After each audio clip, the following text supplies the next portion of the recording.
የአርሲውን ጥቃት አስቆማችሁ ከታሪክ ተጠያቂነት ዳኑ። ብፁዕ ቅዱስ አቡነ ማትያስ ፓትርያርክ ዘኢትዮጵያ ሊቀ ጳጳስ ዘአክሱም ወዕጨጌ ዘመንበረ ተክለ ሃይማኖት የኢትዮጵያ ኦርቶዶክስ ተዋሕዶ ቤተክርስቲያን ቅዱስ ፓትርያርካችን ያስተላለፉት መልእክት ነው። እንደምን አላችሁ? ይህ አቤኔዘር ዘተዋሕዶ ገጽ ነው። እንግዲህ ዛሬ ስለ ቀጥታ አርሲ ስለሚደረገው እየተደረገ ያለው እና ወደፊት ሊደረግ ስለታሰበው እያንዳንዱ ነገር መረጃዎችን ይዤላችሁ መጥቻለሁ።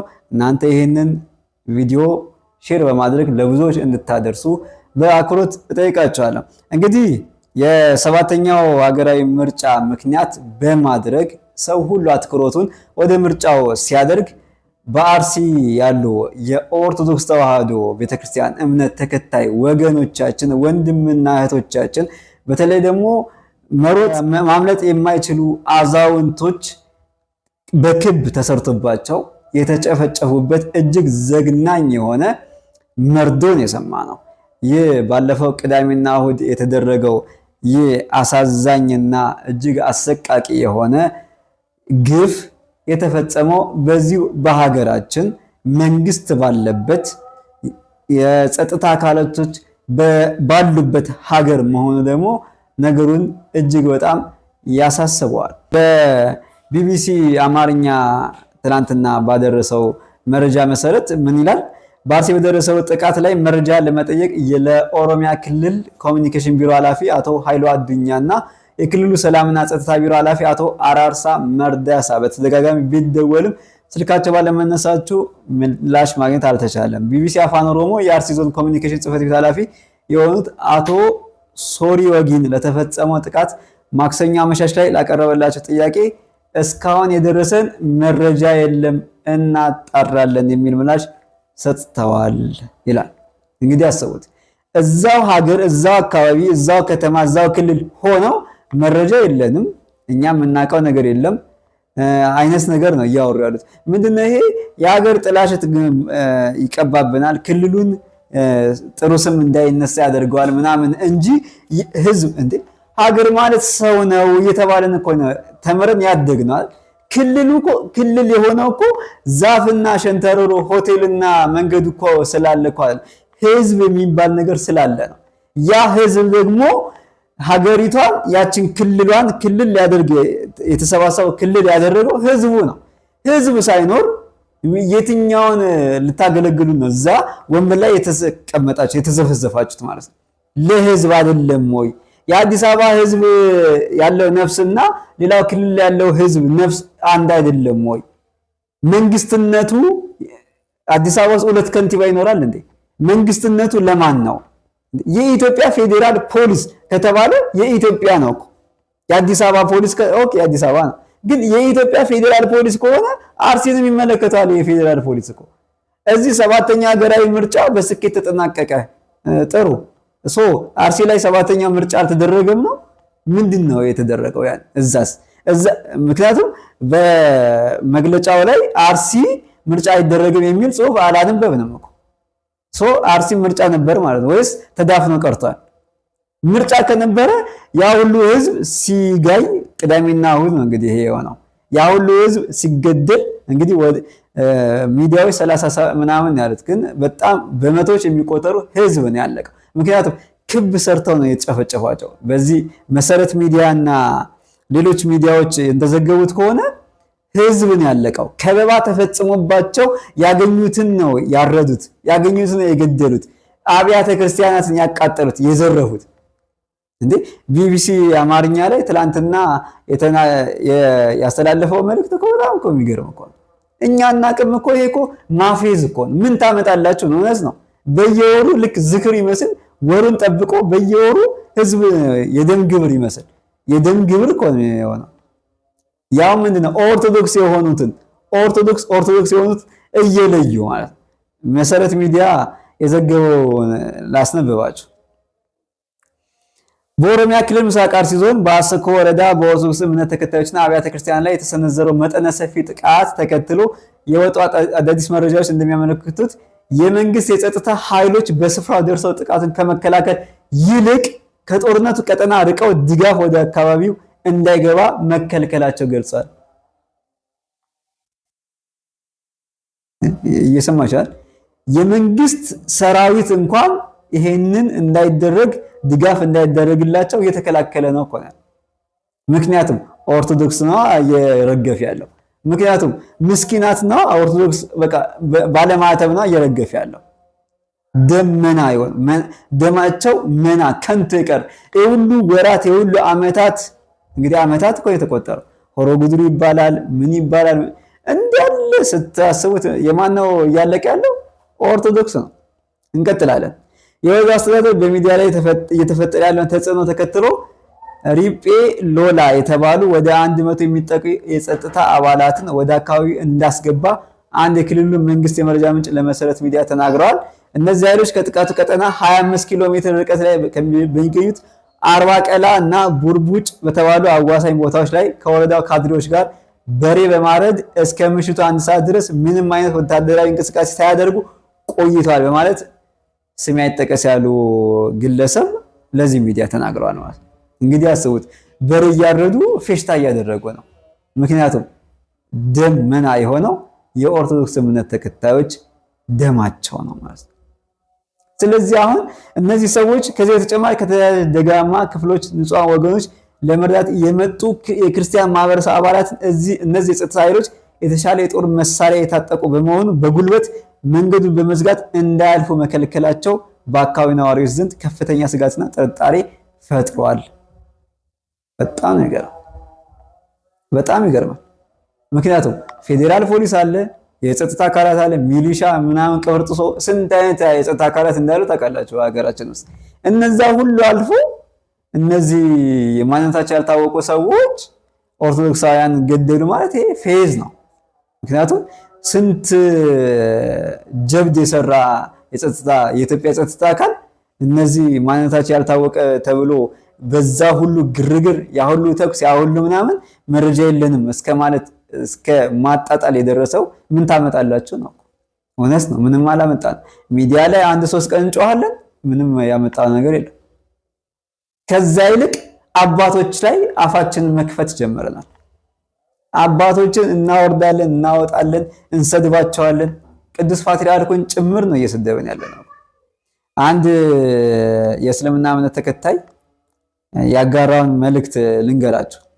ስለ ኦርቶዶክስ አባቶች ላይመለከተኝ ይችላል፣ ግን የኛ ዕጣ እንዳይገጥማችሁ በስሌት ተራመዱ። አባቶች ድምፃቸውን ለምን አላሰሙ በሚል ከጀርባቸው አፈና ስለመኖር አለመኖሩን ባለመረዳት ብዙ አትኮንኗቸው። ምናልባት ከጅምላ ጭፍጨፋው ጀርባ የተፈለገው ተልእኮ ይህ ሊሆን ይችላል። እውነቱ ነው። ከዛስ ሙስሊሙ አሁን ለደረሰበት ውድቀት ከመብቃቱ በፊት መጀመሪያ የተሰራብን ስራ ምዕመኑን ከመሻይኮቹ መነጠል ነበር። በነ ሙፍቲ ላይ ያን ሁሉ ፕሮፓጋንዳ በመንዛት የመንጋውን ልብ ካሻከሩ በኋላ ጎንደር ላይ ሲያስጨፈጭፉ፣ ሞጣ ላይ መስጊዶች ሲያቃጥሉ፣ ተማሪዎች ሰላት ሲከለከሉ የነበረው ያ ሁላ ትዕይንት በሙፍቲ ላይ ውጥረት ለመፍጠር ብቻና ብቻ ነበር። እነማን እንዳቀነባበሩ ዘግይቶም ቢሆን ተጋልጧል። የዛኔ ያ ሁላ ሲሆን ግን ሙፍቲ በዝምታ አላለፉም። ብዙ እርምጃዎችን ወስደዋል። በየኃላፊዎች ቢሮ በየሚኒስትሩ በአካል በመቅረብ አቤቱታ አቅርበው አስወስነዋል። ሚዲያዎችን ጠርተው መግለጫ አውጥተው አውግዘዋል። ተቃውሞ ሰልፍ ጠርተዋል። ያ ሁላ ሆኖ አልሆን ሲለው መጅሊሱን በአፈሙዝ ገንጥሎ ሰጣቸው፣ እንደምናውቀው ማለት ነው። ከዛ በኋላ ግን ባህር ዳር የመጅሊስ አጥር ፈረሰ ብለው አዋራ ያነሱ የነበሩት አካላት 30 ምናምን መጅሊስ ሲያፈርስ መናገር ፈሩ። የወለጋ ሙስሊም በብሔሩ እየተለየ ሲደመሰስ አየው ያለ የለም። በመጅሊሱ ስልጣን አፋቸውን ለጉማ ይነክ የተባሉ የእምነቱ አርከኖች ሁሉ እንዲደፈሩ አደረገ። ያኔ እነሱ በሙፍቲ አመራር ላይ ሆነ ብለው የሚፈጥሯቸውን አጀንዳዎች ገልብጦ አሁን በእነሱ በራሳቸው ላይ እየፈጠረ ለራሱ ፖለቲካዊ ፍላጎት እንዳሻው የተጠቀመበት ነው። መጅሊሱ እንዳይጠይቅ ነጥቆ በሰጣቸው ስልጣን ማስፈራሪያ ካርድ ይሳበባቸዋል። መንጋው ደግሞ በሁለት ተከፍሏል። ስለዚህ ግማሹ መጅሊሱን ሲወቅስ፣ ግማሹ ለመጅሊሱ ጥብቅና ይቆማል። እርስ በርስ ግፍጭት ነው። በቃ ምንም ቢፈጠር የመንጋው ማይንድ ሴት ከቡድንተኝነት አንግል ነው የተቃኘው። መጅሊስን መንካት ካካ ነው። ስለዚህ ቄሱም ዝም፣ መጽሐፉም ዝም። ይሄው እንዳሻቸው እየፈነጩብን ነው። ሙስሊሙ ወዶ ፈቅዶ በተቀበለው ማንነቱ ነው እየተረገጠ ያለው። እንዴት አድርጎ ሃይማኖቱን እንደመታው ብቻ ልብ በለው።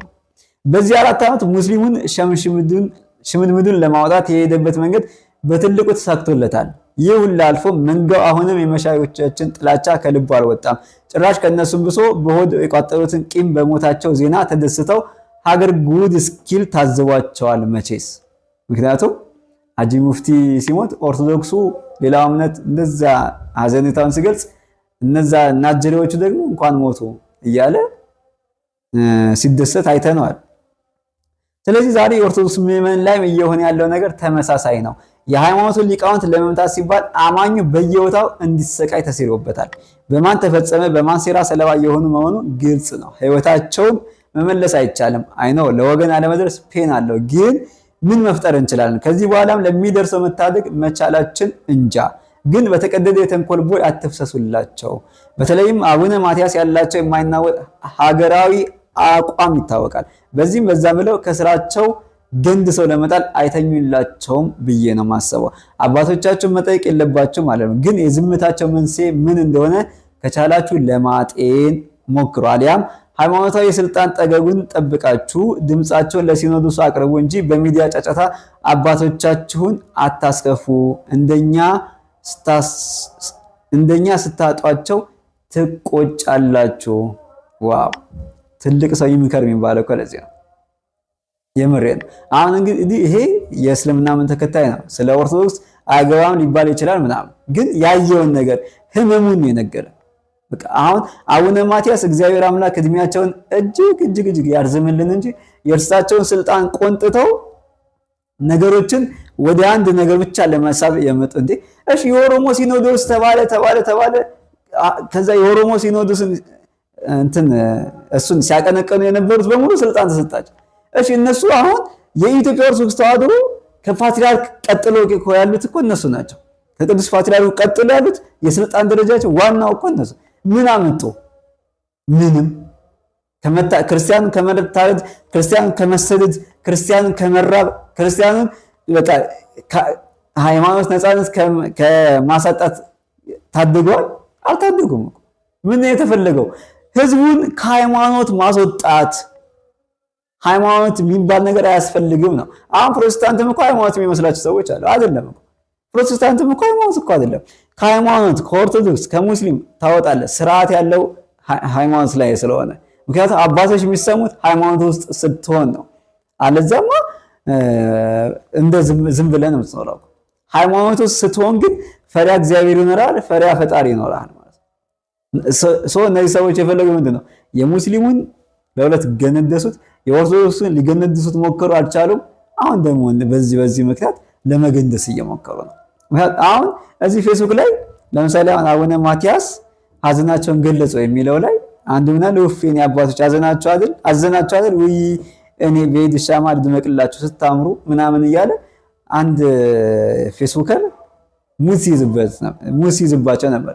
ኮሜንት ላይም እንደዛ ሲሳደቡ ነበር ማለት ነው። በቃ የተፈለገው ይሄ ነው። አንድ ደግሞ ምን አለ?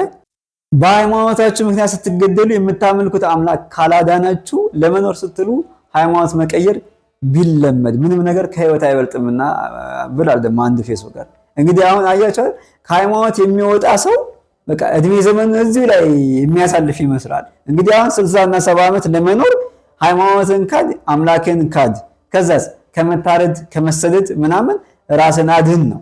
ይሄ አሁን ከላይ ሲታይ እንዴት አይነት ሐሳብ አሪፍ ሐሳብ ነው ትላለህ። ውስጠ ሚስጥሩ ስትመረምር ግን 70 እና 60 ዓመት ከኖርኩ በኋላ እዛ ዘላለምን የምኖርበት አምላኬን ክጄው ከማን ጋር ነው የምቀጥለው? የተፈለገ ነው። ከሃይማኖትን ራስን ታወጣለህ፣ አባቶችን ትሳደባለህ፣ ትራገማለህ። ከዛስ ወላጅ አልባ የሆነ ሰው ትሆናለህ ማለት ነው። ባለጌ ህዝብ ትሆናለህ ማለት ነው። አሁን ወደ ቅድሙ ሐሳቦች ስንመለስ አዲስ አበባ ላይ በጣም መንገዶቹ ያምራሉ፣ ህንፃዎቹ ያምራሉ፣ ምናምኖች ያምራሉ፣ ደስ ይላል። አሁን በተለይ ይሄ ፓርቲውን የምትደግፉ ሰዎች መልካም አድርጋችሁ ጥሩ ነው። ግን ለሰውን አይደል ያ ነገር እየተሰራ ያለው? በዚህ በኩል ያለው ህዝብ እያለቀ ነው። መንግስት ሆይ እነዚህ ህዝቦች ኬንያዊ ናቸው ወይ ኡጋንዳዊ ናቸው ወይ አይመለከትህም ወይ ብላችሁ ድምጽ ብትሰጡት ምንድነው? ከደሞዛችሁ ከምናችሁ ከምትበሉት ይቆረጣል ነው? ምንድነው? ቆይ ለምንድነው ያንን እንደምታደንቁ ይህንንም ደግሞ ሰድባችሁ እኮ አይደለም። መንግስት ሆይ መንግስትዬ የኔ አባት እንሲ እንደው አርሲ ላይም ያሉትን እስቲ ታእልን በቃ እያቆላመጣችሁ ተደፍታችሁ እያሽቋለጣችሁ ቢሆን እስቲ ድምጽ ለመሆን ሞክሩ። እንዴ የሚታይ ነገር እኮ እናድንቃለን ምናምን ደስ ይላል እኮ። እዚህ ጋር ደግሞ የሚሆን ነገር አይታያችሁም ወይ? ሀገር ማለት ሰው ነው። ክልል ማለት ሰው ነው። በቃ ምንም ነገር ሰው ነው። ሰው ይበልጣል። አሁን ክልሉ ስሙ ከሚጠፋ ምናምን የራሱ ጉዳይ። ህዝብ ነው። ህዝብን ነው መጀመሪያ መያዝ ያለበት። ህዝቡ ነው ግብሩን እየከፈለ ምንም እያደረገ ይሄ ሁሉ የሚያማምር ነገር እየሰራ ያለው። አሁን መሀል ከተማ ነገ ከነገ የሚመጣውን እናውቃለን። አናውቅም። ጥግ ጥጉን እያጨደ መጥቶ እኮ መሀል ከተማ እኮ መድረሱ አይቀርም። ትንሽ ኪሎ ሜትሮች እኮ ነው እየቀሩት ያሉት። የምንሰማቸው ነገሮች እኮ በጣም ልብ ይነካል። መጨረሻውስ ምንድን ነው ያስብላል። አሁን ተደራጅተን ምናምን ምን እናመጣ የምንችለው? ምክንያቱም ነገ ደግሞ በየቤታችን መምጣት አይቀርም። ብንደራጅም በተለይ እንደዚህ ክብ የምንዘምር ሰዎች ምናምን እኛ ብንደራጅም ጀስት ሰፈራችን አካባቢያችን ከመጡ በኋላ ልንጋፈጣቸው የምንችል ነው እንጂ እዛ ድረስ ሄደን እኮ አይደለም ማለት ነው። አርሲ ድረስ ሄደን ልንዋጋ ነው ክልል ሄደን አይደለም። ምክንያቱም እኛ የምንይዛቸው የጦር መሳሪያና እነሱ የሚይዙት የጦር መሳሪያ ቅድም እንዳስነበብኳችሁ በጣም የተለየ ነው። ምክንያቱም እነሱ ተደራጅተው ያሉ ሰዎች ናቸው። ከመንግስትም ይሁን ከምንም ነገሮችን አስተካክለው ተበጃጅቶላቸው እንደፈለጉት እየፈነጩበት ያለ ነገር ነው። አሁን እኮ ምንድነው ኦሮሚያ ኦርቶዶክስ ጠል ክልል እንድትሆን ተፈልጎ ይሆን ምን ይሆን አናውቅም። ምክንያቱም አሁን የኦሮሞ ኦርቶዶክሶች በጣም ልብ የሚነኩ ለሃይማኖታቸው ቆራጥ የሆኑ ናቸው። አሁን እነሱን ነው አንዴ በፖለቲካ አንዴ ይሄ የባንዲራ አለ የባንዲራ ዝም ሲባል ደግሞ አንዴ የሆነ ነገር ማይሉስ ነገር የለም። ግን የኦሮሞ ኦርቶዶክሶች በሁሉን ነገር እየተባሉ እየተነገራቸው እየተሰደቡ ብቻ አሁን እኮ እስራኤል ሀገር ያሉ ኦርቶዶክስ እኮ የሚመስሉት እኮ አሁን አንዳንድ ኦሮሞ ክልል ያሉ ኦርቶዶክሶች እስራኤል ሀገር ያሉ ኦርቶዶክሶች እኮ የሚመስሉት። እስራኤል ሀገር ያሉ አይሁዶች ኦርቶዶክስ ክርስቲያኖችን ሲያዩ እኮ ይተፉባቸዋል። አይታችሁ ከሆነ ይሰደባሉ ምናምን እኮ። አሁንም እኮ እንደዛ እየሆነ ያለው የአማራ እምነት ይዛችሁ ነው የትግሬ እምነት ነው የያዛችሁት ምናምን እየተባሉ እየተንቋሸሹም ቢሆን ሃይማኖታቸውን ይዘዋል። ስለዚህ እነዚህ ሰዎች ከሃይማኖታቸው ምንም ልናጣፋቸው አንችልም። ስለዚህ ያለን እድል መጨፍጨፍ። ስለዚህ እንደዚህ ከመሆኑ በፊት ሁላችን በተለይ በኦሮሚያ ክልል ያለው ኦርቶዶክሳውያን ራሳችሁን ጠብቆ ራሳችሁን አደራጁ። ወጣቶች ፖለቲካው ምንም ይሁን ምን እያያችሁ ነው። እናንተ ኦሮሞ ስለሆናችሁ አይደለም እየተገደላችሁ ያላችሁት፣ ኦርቶዶክስ ስለሆናችሁ ነው። ኦርቶዶክስ ኦሮሞ ኮንክ ትገደላለህ። ምክንያቱም አርሲ ላይ የተፈለገው ምንድነው? የኦሮሞ ሙስሊም ነው። የኦሮሞ ሙስሊም አርሲን እንዲቀመጥ ተፈልጓል። በቃ ኦሮሚያ ክልል የሙስሊም ሀገር እንድትሆን ስለተፈለገ ነው። የኦሮሞ ሙስሊሞች ደግሞ ሲባል ይሄ እነ ዋሃቢያ ማለት ገዳዮቹን እንጂ የኢትዮጵያ ሙስሊሞችን ለማለት አይደለም። የኢትዮጵያ ሙስሊሞችማ ሐውለት አህመድ ትላንትና አንድ ጽሑፍ ፖስት አድርጋ ነበር። ይቺ ሻማ ሰልችታለች ብላና በአገራችን ለሚቀጥሉት ብዙ አስርተ ዓመታት ምናልባትም አሁን በህይወት የምንገኝ ሰዎች በአጠቃላይ ሳናይ የምንሞተው ነገር የመንግስት ከፍተኛ ባለስልጣናት ኃላፊነትን በአግባቡ ስላልተወጣው ስራዬን በፈቃዴ ለቅቄያለሁ፣ ከኔ የተሻለ ሰው ይምራው የሚለው ነው። በአርሲ ዞን በኦርቶዶክስ ክርስትና አማኞች እና አብያተ ክርስቲያናት ላይ በተደጋጋሚ ጥቃቶች የተሰነዘሩ ብዙ ሰው በአሰቃቂ ሁኔታ ሞተ። አብያተ ክርስቲያናትና ቅርሶችም ወደሙ። በነዋሪዎች ዘንድ ስጋትና ጥርጣሬ ሰፈነ። ይህን ተደጋጋሚ ጥቃት ለማስቀረት የተሰራ ስራ አለ።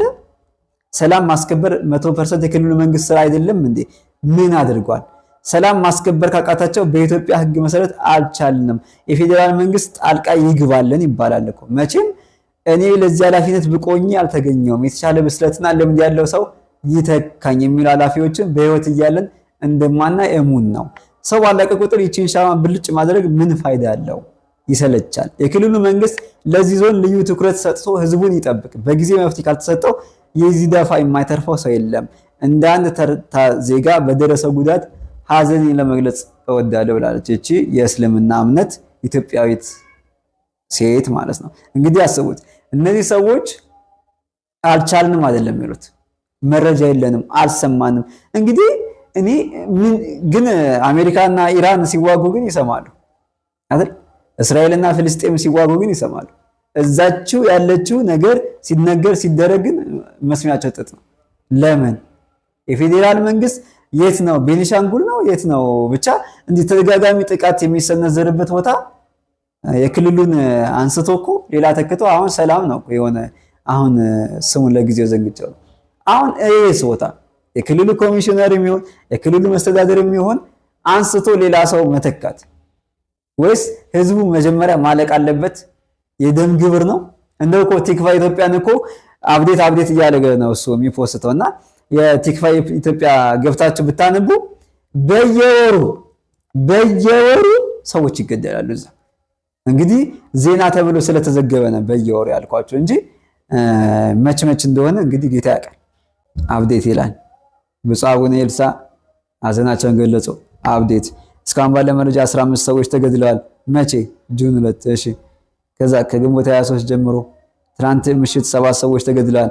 አፕዴት ማርች 1 ማለት ነው። ከዛስ ፌብሩዋሪ 27 አሁን ምዕመናን ተገድለዋል። እስካሁን 21 ምዕመናን ቀብረን ተመልሰናል። መቼ? ፌብሩዋሪ 27 አፕዴት ይላል። ከዛስ ፌብሩዋሪ 26 4 ሰዎች ተገድለዋል። በጥይት የተመቱ አሉ። 10 ቤቶች ተቃጥለዋል። አፕዴት ሆነ ማለት። ከዛስ ፌብሩዋሪ 2 በሆንቆሎ ዋቤ 13 ምዕመናን ታግተው ተወስደዋል።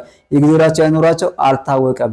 የዞኑ ሀገረ ስብከት አፕዴት። በቃ እንዲህ እያላችሁ ቲክቫን ብታዩ ሁሌ የሞት ዜና፣ ሁሌ የመፈናቀል ዜና ታነባላችሁ። ይህ መጨረሻው መቼ ነው? ይህ መጨረሻው ምንድን ነው? ኦርቶዶክሳውያን አሁን አዲስ አበባን ያለ ነው፣ መሀል ከተማን ያለ ነው። ሌሎች ክልሎችም እንደዚሁ የሞቀ ቦታ ነው ልንኖር የምንችለው። ታቦት እንደፈለግን አንግሰን የዓመተ ክብረ በዓል ንግስ ኦር ደግሞ የማታ ጉባኤ እልል ብለን አጨብጭበን ምንገባ ነው። ስንሞት እንበዛለን ምናምን ነው። ስንሞትማ እየቀነስን ነው የምንሄደው። አሁን ወደ ፕሮቴስታንት የሚሄደው ማለት ሃይማኖት አልባ የሚሆነው እዩት፣ እየሄደ እያለ እየበዛ ነው። ወደ ሌላ እምነት የሚሄደው እየበዛ ነው። የሚሞተውም እየበዛ ነው። ከዛስ ቁጥሯ ቀስ በቀስ እየወረደ ይሄዳል። ከዛ ኦርቶዶክስ ስም ብቻ ሆና ትቀራለች ማለት ነው። ይህ ከመሆኑ በፊት ግን በያለንበት እየተደራጀን በያለንበት መቼስ ያንን እምነት ተከታይ ግደሎ የምትል ቤተክርስቲያን የለች ነው። አሁን አባቶችን አንዳንዶቻችሁ ለምን እንደምትሰደዋቸው አላውቅም። ምን ያደርጉ አባቶች? የሐዘን መግለጫ ከማውጣትና መንግስት ሆይ እባክህ ድረስላቸው ከማለት ውጪ ምን ሊያደርጉ ይችላሉ? ቅዱስ ፓትርያርኩ በተለይ ምን ሊያደርጉ ይችላሉ? እስቲ ይሄን ሊያደርጉ ይችሉ ነበር ብላችሁ የምታስቡትን ኮሜንት ላይ ጻፉልኝ። ምክንያቱም አልታጠቁም አባቶች። ወይ አደራጅታችሁ እንደዚህ ያደርጉ መንግስት አይፈቅድማ። ምክንያቱም ስልጣኔን ሊቀሙኝ ነው ብሎ ሌላ ታሪክ ደግሞ ይፈጥራል። ገባችሁ? በዛ መሃል የሚሞተው የሚፈናቀለው የሚያልቀው ኦርቶዶክስ ነው ማለት ነው። ስለዚህ አሁን ምን ማድረግ አለብን? አባቶችን መስማት አለብን። በያለንበት መጸለይ። እግዚአብሔር የበቀል አምላክ ነው እንዳይመስላችሁ። እግዚአብሔር ሲበቀል ለነገ አይለም፣ ያደባየዋል ማለት ነው። እንዴ በእኛ ኃጢአታችን ቢሆንስ እንደዚህ እየሆንን ያለ ነው።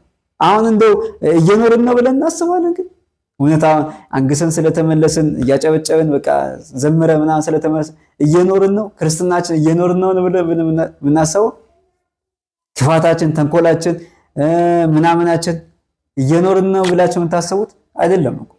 ክርስትናችን እንኖረው በእኔ ኃጢአት ነው እንዴ።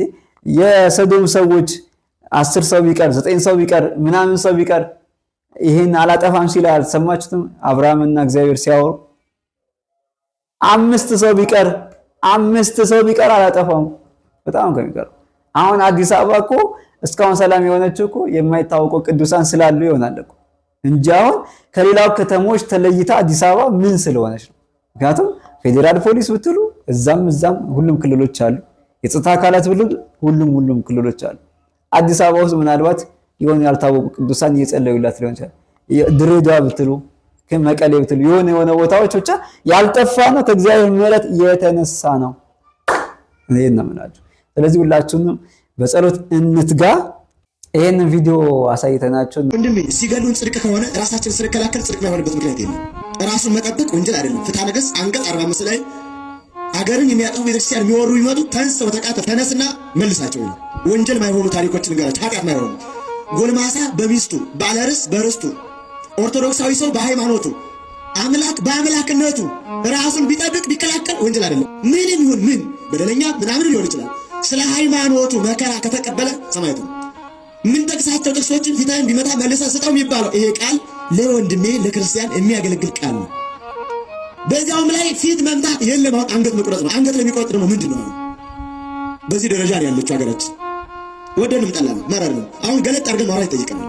ምሳሌ ባነሳ አብርሃም የብዙዎች አባት የሃይማኖት መሰረት ነው። ዘፍጥረት ምዕራፍ 14 ቁጥር 1 ጀምሮ የምናገኘው ታሪክ አብርሃም ወንድሙ ሎጥን እና የሎጥን ቤተሰቦች ሚስቱን ማርከው ወስደው ከሎዶ ገሞራውያን ወደ አሕዛብ ሀገር ጨርሰው ይዟቸው ሲሄዱ አብርሃም ቤተሰቡን ቆጥሮ 318 ነው ተዋግቶ መለሰ። እና አብርሃም ወንጀለኛ ነው? ራሱን ማዳን ወንጀል ነው አብርሃም? ሌላ ልጨምራችሁ። ሙሴ አሕዛብ እስራኤል ከነዓን እንዳይገቡ የአሕዛብ ነገሥታት ተሰልፈው አሳልፍ አሉ። እነዚያን ድል አድርጎ ገባ።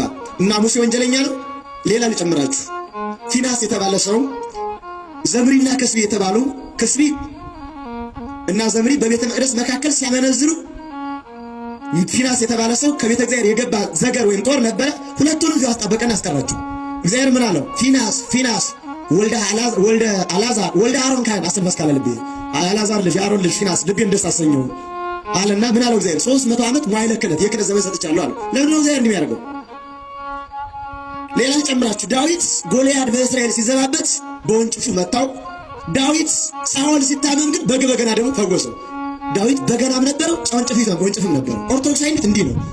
ይጠብቃል፣ ይዘምራል። ኦርቶዶክስ ቀዳሽም ተኳሽም አራሽም ነው የነበረው። ጅላጅል አልነበረው። ይቀድሳል፣ ያርሳል፣ ይጠብቃል። በዚያ ስሪት ነው የነበረው። ለምሳሌ ዮዲትን ታስታውሳላችሁ። እስራኤልን ገብሩ ብሎ ሆሎርኒስ የሚባል አርመኒ ንጉሥ ተነስተው እስራኤልን ሊያጠፋ ሲል ገብሩ አላቸው። ምን ወርቅ ብር እህል እንገብር አሉት። እኔ የወርቅ እህል ድሃ ነኝ አለ። ታዲያ ምን ነው የምትፈልገው? ከእስራኤል ቀኝ አይን ነው የምፈልገው አለ። አይን ውሃ አይደለም ምን ይሰራል አሉት። ጀግና ተብዬ መመስገን መወደስ ለዝንት ዓለም ነገር እፈልጋለሁ። ሰው ጠገበ ማለት ነው። የእስራኤል ጀግኖች አይናቸውን ለመገበር ተስማሙ። ምን እናደርጋለን አንችልም ነው። ዮዲት ባጭር ታጥቃ ሸብ አድርጋ ወገቧን ታጥባ ተቁላ ተቀብታ ከአሕዛብ ከተማ ሂዳ ሆሎርኒስን አንገቱን ድል አድርጋ መጣች። እስመ እግዚአብሔርን አዳነች። አሕዛብ ነው አይምርም። ዘንዶ ውጦ ነው የሚያላምጠው።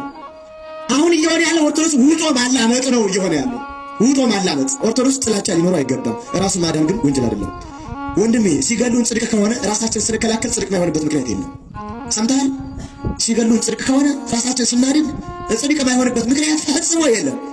ልጨምራችሁ እንዴት የሚል ጥያቄ ልታነሱ ትችላላችሁ። የሐዋርያት ሥራ ምዕራፍ 5 ቁጥር 1 ጀምሮ ተመልከቱ። ሐናንያ የእስራኤልን ማህበር በስርቆት ለማጥፋት የ8000 ማህበርን ወዳልሆነ መንገድ ስርቆት ሲያለማምድ ጴጥሮስ ያን ሰው ቀሰፈው። አሁን ጴጥሮስ ሊቀ ሐዋርያት ነው። በጎችን ጠብቅ ግልገሎችን ጠብቅ ተብሏል። በጎን ግን ሐናንያን ቀሰፈው። አሁን ጴጥሮስ ወንጀለኛ ነው። ሌላ ልጨምራችሁ። ሐዋርያው ቅዱስ ጳውሎስ በርያሱስ የተባለ ሰው የሚያስተምረውን ያስታል። እፋለና አይኑን አሳወረው። ግን በልብሱ ጫፍ ሌሎችን አይናቸውን ያበራል። በርያሱን ግን አይኑን አሳወረው። በጎን ብርሃን ዓለም ብሏል፣ በጎን ግን አሳውሯል። ታዲያ ጳውሎስ ስህተተኛ ነው? ሌላ ልጨምራችሁ በደንብ እንዲያግባባል። በኢዮር በራማ በኤረር መላእክትን ፈጥሮ አንድ ሰዓት እግዚአብሔር ተሰወራቸው። ከፈለግነ ራዕይ ዮሐንስ ምዕራፍ 12 ቁጥር 1 ጀምሮ እንመልከት። ሚካኤልና ሰራዊቱ ያን ዲያብሎስን ተዋጉት የሚለውን ተመልከቱ። እኔ ፈጠርኋችሁ አለ።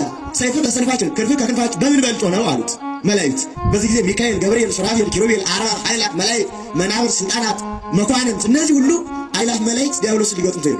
ተዋጉት፣ ድል አደረጋችሁ። ተዋጉት፣ ድል አደረጋችሁ። ሶስተኛው ለእግዚአብሔር አመለከቱ። ፈቃድህ ባይሆን ነው ወይ አሉት። ፈቃዴስ ፈቃዴ ነው፣ ግን መስቀል ያዙ ብዬ ነው አላቸው። መስቀል ያዙና ሂደው ግን ድል አደረጉት። መላእክት ኢዮር ራማ ኤረርን ያተረፉት ወዳጅ ተከላክለው ራሳቸው። በመላእክትም ታሪክ አለ፣ በሰው ልጆችም ታሪክ አለ። ስለዚህ ኦርቶዶክስ ንቁ ሆኖ በማንም በቀል ሳይኖረው ራሱን ግን ማስከበር መብቱ ነው። እግዚአብሔር መብቱ ነው፣ መንግስት መብቱ ነው። ራሱ ማለት አሁን ብቅ ያልኩበት ምክንያት የእውነት ከፍቶኝ ነው። በዚህ ልክ የሆነ ባለቤት የሌለው ሀገር እስኪመስል ድረስ ምስራቅ አርሲ ምስራቅ አርሲ እንዲህ እየተተነተነ ቦታቸው እየተነገረ ሰው የታረደበትና የተገደለበት ቤቶቻቸው የተቃጠሉበት እየተነገረ መንግስት መንገድ ሰራ እንዲህ ሐዋሳ አሪፍ ሆነች እንዲህ አሪፍ ሆነ ምናምን እንዳላለን በጣም በትልቁ ደግሞ ወገን ሰው ሽማግሌ ካህን እየታረደ ክርስቲያን እየታረደ የሚጣልበት ሀገር ነው። አድርንቀን ሳንጨርስ ሐዘናችን ይበዛል። ባለቤት የሌለው ሀገር ነው የሚመስለው። ምንድነው ከመንግስት አቅም በላይ ሆኖ ነው እነዚህ ሰዎች? አልመሰለኝም። እኔ ምንም ከመንግስት አቅም በላይ ሆኖ አይደለም። ምን ማለት ነው? ሰላም አይቀድምም?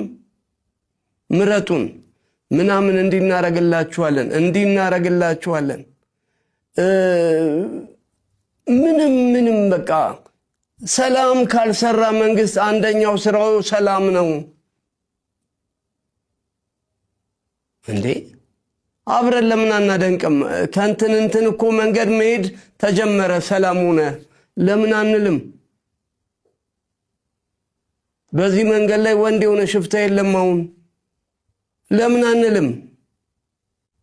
ባሎቻቸው ተይዞባቸው ወርቃቸውን ሽጠው ተበድረው ተለክተው ዘመርስ ከምናምን ለምነው 1.5 ሚሊዮን ብር ይዘው ሲሄዱ ፖሊስ ያዛቸውና ወላ ሴቶቹን እነዛ ታስረዋል። ብር ይዘው የሚሄዱትን ደግሞ ፖሊስ ወሰደባቸው ብሩን፣ እነሱንም አሰሯቸው። ምን ሰማው ዜና ሁሌ ክፉ። መንገድ መጠበቅ አልተቻለም። ሰው በሰላም ገብቶ መውጣት አይችልም። እንዲህ ነው የሚሆነው ሁሌ። እንዲሰራንላችሁ ምረጡን፣ ሰላም ስሩለት፣ እባካችሁ ሰላም ስሩለት። የሚታረደው ይቁም። በእምነቱ ምክንያት የሚሞተው ይቁም። ስለዚህ ሰው ስለሚሞተው ሰው የውሸት ሳይሆን የእውነት ከልቡ የእውነት ወጥቶ የሚከላከልለት የሚሞትለት ይቀመጥ ቦታው። ወይ ራሳቸውን እንዲከላከሉ የሚደረገው ነገር ይደረግ። ራሳቸውንም መከላከል አይችሉም። መሳሪያ አልታጠቁም፣ ወር በሆነ ነገር አልተደራጁም። አረመኔ በመጣ ቁጥር ሞት እኛም ማዘናችን እስከ መቼ ይቀጥላል? ይሄ ነገር ትክክል አይደለም። የእውነት የሚቀድመው እሱ ነው። ከተማ ከምሰሩ ያደረግነውን ከምናደግ ሰላም ይምጣና እናጨብጭብላችሁ።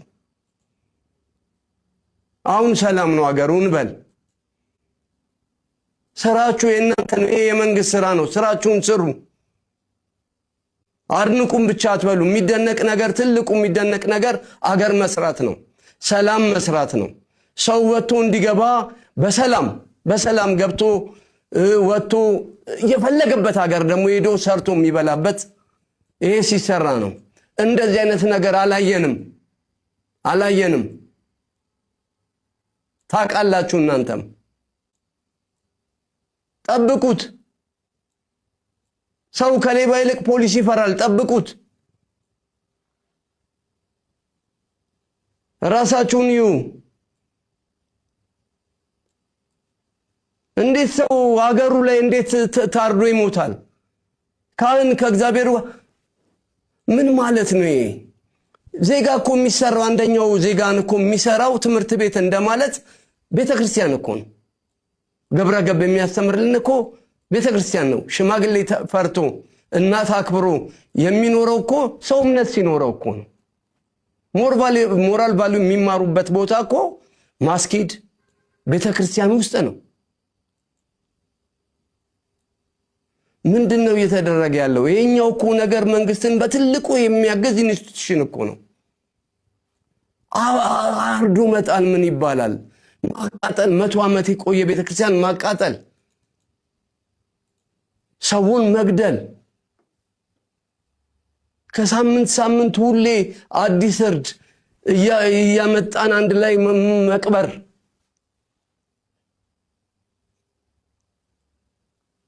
እንዴ ወገኖቻችን እኮ ናቸው፣ እናቶቻችን አባቶቻችን እኮ ናቸው የሚሞቱት። እኛ ከተማ ስላለን ነው መርዶ እኮ የኛ ነው።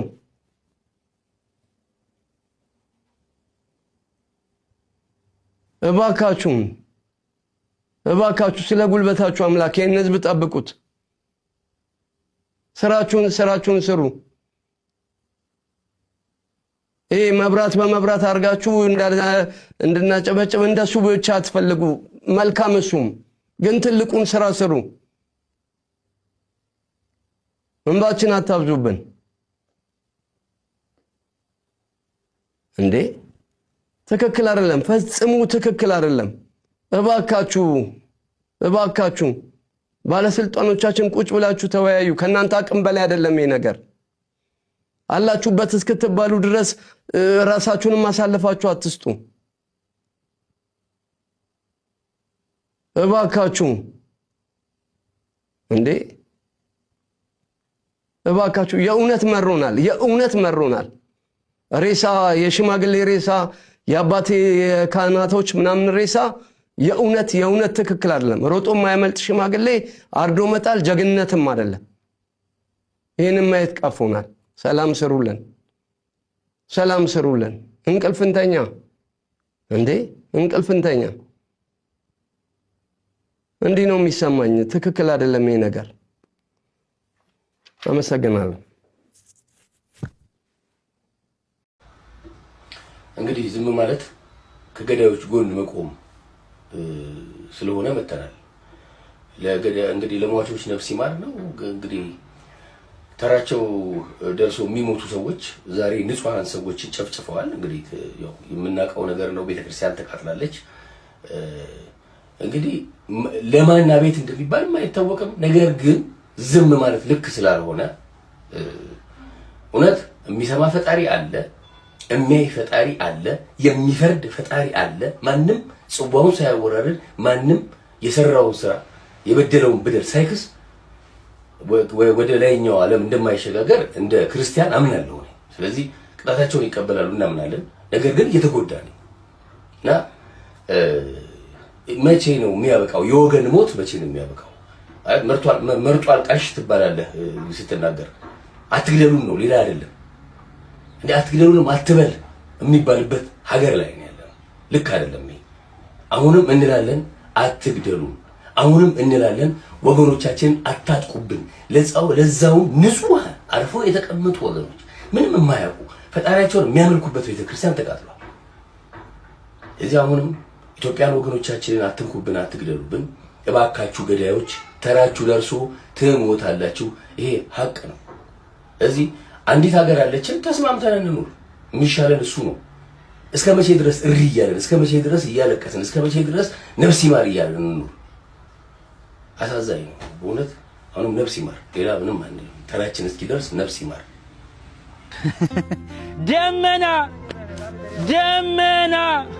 ደመና ጥሩ ነው፣ ዝናብም ደስ ይላል። ደመና ጥሩ ነው፣ ዝናብም ደስ ይላል። ደም መና ሲሆን ግን ደም መና ሲሆን ግን በጣም ያሳዝናል።